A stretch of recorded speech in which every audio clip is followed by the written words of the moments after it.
Some of the most daring raids of the Second World War were carried out by Hitler's special forces. Plunging deep behind enemy lines, operating under the shield of stealth, their covert activities were some of the most spectacular of the war. From logistically complex missions, like the first glider-borne assault in history, which captured a supposedly impregnable fortress, to high-profile rescues of Hitler's allies and kidnappings of his enemies. Yet these exploits are little known, overshadowed by the German army's blitzkrieg campaigns early in the war. Using never-before-seen footage, filmed by German cameramen, the hidden world of these elite forces is uncovered, revealing a story of groups of men from all branches of the Nazi war machine dedicated to a single aim: fulfilling the wishes of their Führer at any cost.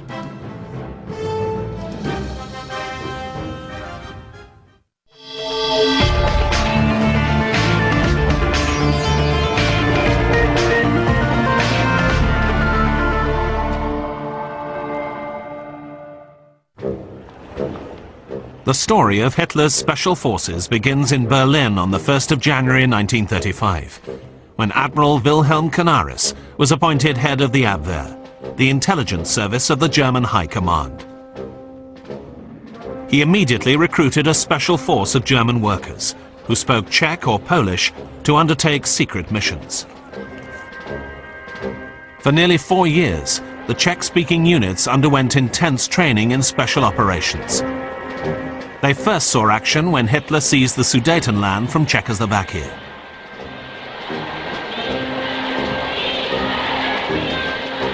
Along with the German army, they helped secure key positions.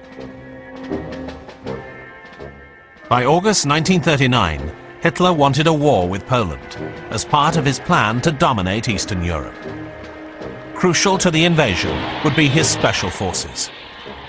But it was not to the Abwehr's units that he turned, but to a rival which had grown up alongside them. Heinrich Himmler's SS had also been developing special forces within its security service to undertake clandestine missions. It was Himmler's deputy, Reinhard Heydrich, who formulated the plan to justify the assault on Poland. On the 31st of August 1939, a German radio station near the Polish border was attacked. A broadcast from the station threatened Germany. At the same time, a customs post on the border at Hochlinden was also attacked, supposedly by Polish soldiers, giving Hitler the perfect excuse to launch his blitzkrieg on Poland on the 1st of September.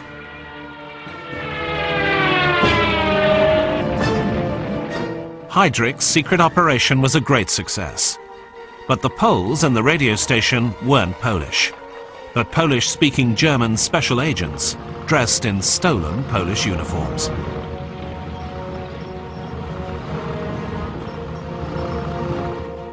Canaris's Abwehr special forces also saw action during the Polish invasion, capturing key factories and disguised as Polish railway employees, sabotaging trains and bridges.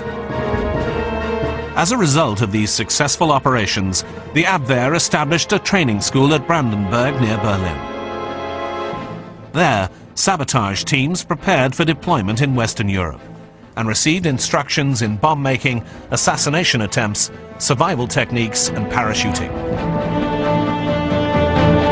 They were called Brandenburgers, some of the greatest of Hitler's special forces who would support his armies in every arena of war.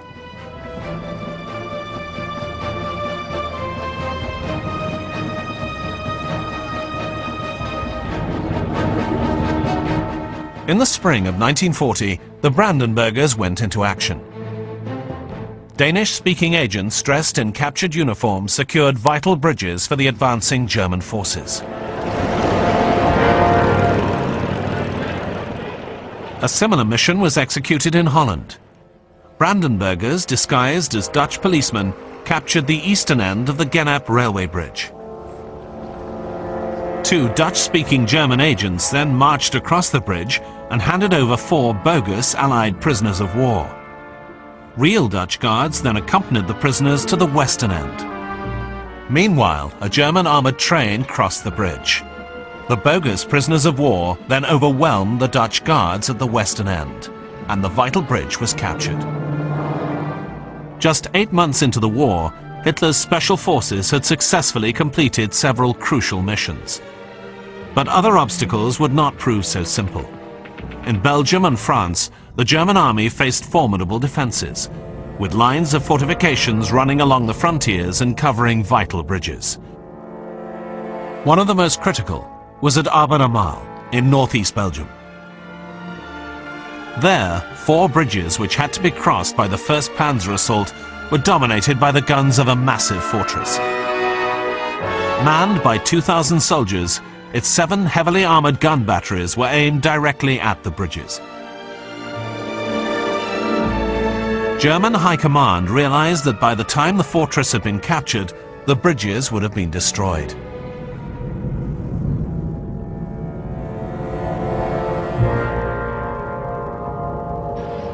But what sort of soldiers could storm this imposing fortress? A different unit would have to rise to the challenge in what would be one of the most technically complex and successful missions of the German Special Forces.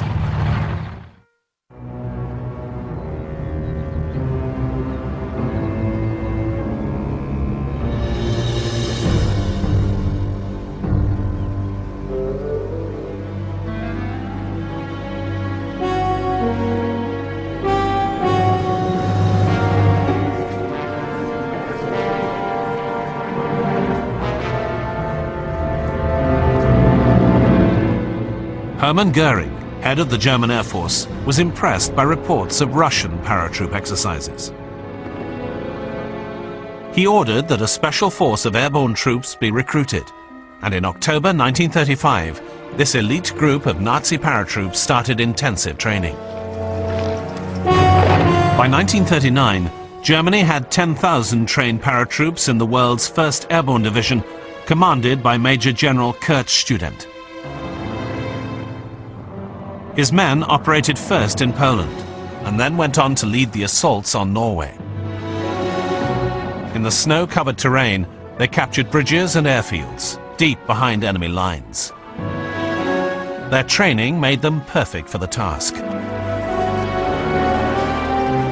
Hitler asked Student to take on the fortress of Aal and capture the nearby bridges over the Albert Canal.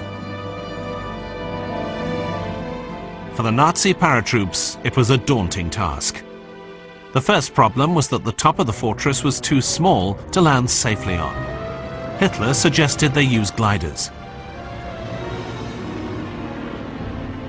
As well as the parachute troops, the airborne forces had been developing a troop-carrying glider. By 1940, the DFS-230 glider was in service. Towed by Junkers Ju-52 transport, it carried 8 men as well as the pilot. After 24 hours of intense scrutiny, Student concluded that the top of the fortress was just large enough for up to a dozen specially modified gliders to land, but only in daylight. Commanding the operation was Captain Walter Koch. His 500 airborne troops were divided into 4 assault groups.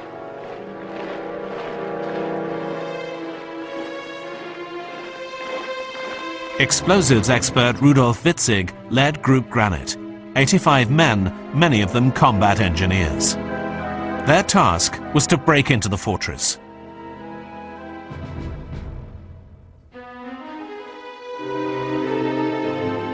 Witzig's men had 9 vital targets.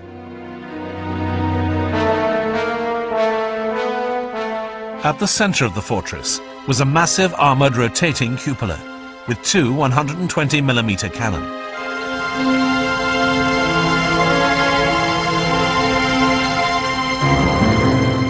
To its north and south were 2 other rotating cupolas, each armed with 2 75mm guns.